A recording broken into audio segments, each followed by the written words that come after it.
যে আগের চাইতে অন্ততপক্ষে 3 গুণ 4 গুণ খারাপ হয়ে গেছে। এই কারণ হলো এই আওয়ামী লীগ জমানাতে 14, 18 ইসে তারা যা কিছু হোক না কেন, সেখানে আপনি দেখেন যে পার্লামেন্টে যারা ছিলেন মোরলেস তাদের একটা কোয়ালিটি ছিল সব দিক থেকে। আপনি সেটার সঙ্গে যদি রেশিও ধরেন, এই বছরে যদি আপনি প্রার্থী তালিকা দেখেন, তাহলে আপনি দেখবেন 2009 সালে আমরা যখন প্রার্থী ছিলাম, আমাদের কথা বাদ, তার মানে হচ্ছে আওয়ামী লীগের যে পার্লামেন্ট ছিল সেই পার্লামেন্টে কিছুটা কোয়ালিটি ছিল আপনি বলতে চাচ্ছেন। মানে এখন যেভাবে সম্ভাব্য যেটা তার সাথে অনেক ভালো কোয়ালিটি ছিল। আমাদের দেশে যখন যে নির্বাচনী বিধি ব্যবস্থা, কোনো একটা নির্বাচন 1 কোটি টাকার নিচে হবে না। আর অনেক অনেক এলাকা আছে নোয়াখালীর মতো জায়গাতে, সেখানে মিনিমাম 10 কোটি টাকা থেকে 20, 25, 50 কোটি টাকা পর্যন্ত খরচ হয়ে যায়। এটা ডিপেন্ড যে প্রতিদ্বন্দ্বী প্রার্থী সে কতটা ধনী। এখন এটা নির্বাচন কমিশনকে অ্যাসুর করতে হবে যে এই যে সে যেন অবাধে টাকা খরচ করতে পারে এবং তার সেই টাকাটা থাকতে হবে। এবং তাকে জিজ্ঞাসা করতে হবে যে আপনার ওই এলাকাতে, আমি জানি যেমন ধরেন আমার যে নির্বাচনী এলাকা, এখানে নির্বাচন করতে 1 কোটি টাকা লাগবে। আর যদি আপনি নোয়াখালীর বেগমগঞ্জ ধরেন, বেগমগঞ্জে নির্বাচন করতে 20 কোটি টাকা লাগবে। এখন যিনি প্রার্থী হবেন তাকে প্রথমে জিজ্ঞেস করতে হবে যে আপনি 20 কোটি টাকা কোথায় পেলেন, আপনি এটা খরচ করলেন, উনি যেটা বললেন যে আপনি যেটা খরচ করলেন, এই 20 কোটি টাকা কেন আপনি খরচ করবেন, এবং এই টাকাটা আপনি রিটার্ন নেবেন কিভাবে, এবং আপনার যে 20 কোটি টাকা আছে এটার আপনি আমাকে দেখান। আপনার যদি বৈধ ইনকাম থাকে, 100 কোটি টাকা আপনার ইনকাম ট্যাক্স ফাইলে থাকে, ইভেন 20 কোটি টাকা থাকে, আপনার টাকা আপনি ছেড়ে ফেলে দেন, আপনার কোনো অসুবিধা নাই। কিন্তু আগে আপনি আমাকে বলেন যে আপনার এই নির্বাচনের টাকা আসবে, কিন্তু এখানে না করে সব জায়গা থেকে একটা শুভঙ্করের ফাঁকি। রনি ভাই, তাহলে প্রশ্নটি যে জায়গাটিতে আলোচনায় ছিলাম সেটি হচ্ছে যে আসলে এই যে মানে আপনাদের দুজনের আলোচনায় দেদারসে স্বতন্ত্র প্রার্থীদের মনোনয়ন বাতিল হয়ে গেল, তাহলে কি উৎসব থাকলো?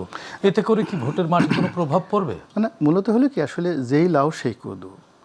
আগে যেভাবে এই যে রাজনীতির নামে চাঁদাবাজি, মনোনয়ন বিক্রি, দুর্নীতিবাজদের উল্লাস নৃত্য, মন্দ এবং বাজে লোকদের হাতে রাষ্ট্রীয় কাঠামো এবং রাজনীতি চলে যাওয়া, এইবারের এই এত বড় বিপ্লবের পরে আমরা আশা করেছিলাম কিছুটা হলেও পরিবর্তন হবে, কিন্তু অবস্থা হলো যে আগের চাইতে অন্ততপক্ষে 3 গুণ 4 গুণ খারাপ হয়ে গেছে।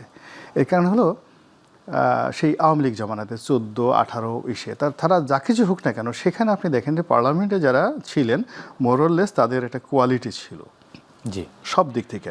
আপনি সেটার সঙ্গে যদি রেশিও ধরেন, এই বছরে যদি আপনি প্রার্থী তালিকা দেখেন, তাহলে আপনি দেখবেন 2009 সালে আমরা যখন প্রার্থী ছিলাম, আমাদের কথা বাদ, তার মানে হচ্ছে আওয়ামী লীগের যে পার্লামেন্ট ছিল সেই পার্লামেন্টে কিছুটা কোয়ালিটি ছিল আপনি বলতে চাচ্ছেন। মানে এখন যেভাবে সম্ভাব্য যেটা তার সাথে অনেক ভালো কোয়ালিটি ছিল। মেজাজটা এমন গরম হয়ে যায়, থাকে গুলশান বনানীতে 10 লাখ 15 লাখ টাকার বাংলো বাড়িতে ভাড়া অথবা কিনে, সে বলছে যে তার বাৎসরিক ইনকাম 7 লাখ টাকা, চড়ে 10 কোটি টাকা দামের গাড়িতে। তো এই লোক 7 লাখ টাকা ইনকাম তার বছরে হয় কি করে? তো প্রথমেই চাপকানো উচিত, আচ্ছা মতো পিঠ লাল করে দেওয়া উচিত, যে পিটিয়ে যে তুমি যে বাড়িটাতে থাকো ওটার ভাড়াই তো মাসে 10 লাখ টাকা, তুমি টাকা পাও কই? তুমি এই 7 লাখ টাকা ইনকাম আসলে কোত্থেকে? এই যে অনেকগুলো জিনিস আসে। আবার একজন লোক সরকারি একটা চাকরি করত, তো সরকারি একটা চাকরি করত কি ছিল, একজন টিওনো পর্যায়ের কর্মকর্তা ছিল। এরপর হঠাৎ করে এমপি হয়ে গেল। এমপি হওয়ার পরে বিরাট একটা সময় জেলে ছিল। এখন দেখা গেল সেই সমস্ত লোকের বছরে 10 কোটি টাকা ইনকাম। আমাদের প্রশ্ন যে এই 10 কোটি টাকা তুমি মাসে ইনকাম আসলো কোত্থেকে? তোমার তো বাপের কিছু ছিল না, your father was A poor man. তুমি জীবনের শুরু করছো একটা টিওনোর মানে এসিল্যান্ডের চাকরি দিয়ে, তারপর তুমি এই কয় বছর 2 বছর বা 3 বছর তুমি মেম্বার অফ পার্লামেন্ট ছিল, তোমার এই টাকা হলো কোত্থেকে? আবার মানে এখানে এক গ্রুপ বলছে আমার টাকা আছে, আর এক গ্রুপ বলছে টাকা নাই। এরকম ভণ্ডদের দিয়ে তো আসলে রাজনীতি হবে না। তো আমার কাছে মনে হচ্ছে যে এবার যারা একটা বিষয়কে নির্বাচন করতে যাচ্ছে, তাদের প্রথমে উচিত ছিল এই স্বতন্ত্র প্রার্থীদের জন্য দরজা উন্মুক্ত করে দেওয়ার ক্ষেত্রে প্রথমত বলা যে এই 1% দরকার নেই, এবং এখানে ভালো মানুষদের জন্য কিছু ইনসেন্টিভ দরকার ছিল। যেমন দেখা গেল যে একজন মানুষ 30 বছর সে ইনকাম ট্যাক্স দিচ্ছে। তো যখন আপনি 30 বছর ইনকাম ট্যাক্স দিচ্ছে, একজন মানুষ খুব ভালো রেজাল্ট করে MA পাস করেছেন, তো একজন লোক MA পাস করেছেন, ভালো রেজাল্ট করেছেন, PhD করেছেন, রাজনীতি করেছেন, সৎ হিসেবে আসেন, আপনি তো তার সঙ্গে যে SSC পাস করেননি, ব্যাংকের টাকা মেরেছে, সফল হয়নি, তাকে আপনি এক টেবিলে বসাচ্ছেন। এটা একটা বৈষম্য হয়ে গেল না?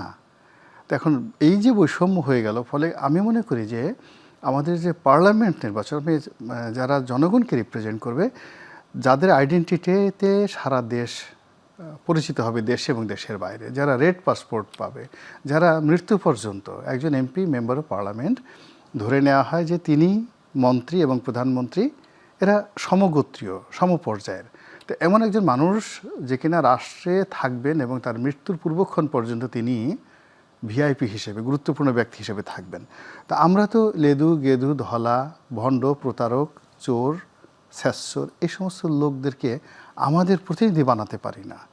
এই যে একজন লোক দেখা গেল যে আফসোস করতেছে যে আমি ঋণ খেলাফি, আমি এটা হচ্ছে, আরে বাবা তুমি নিজে যেখানে একটা ব্যবসা চালাতে পারোনি, ব্যাংক থেকে টাকা নিয়ে টাকাটা ঠিক মতো ফেরত দিতে পারোনি, তো সেখানে তুমি 5 লাখ লোকের রিপ্রেজেন্টেশন করবা, তাদের অভাব অভিযোগ তুমি করবে। একটা এলাকাতে 5,000 কোটি টাকার বছরে যদি 4-5 বছরে কাজ হয়, তো এই টাকার দিকে তো তোমার লোভ চলে যাবে, লালসা চলে যাবে। এই লালসা থেকে তুমি কিভাবে মুক্ত হবে?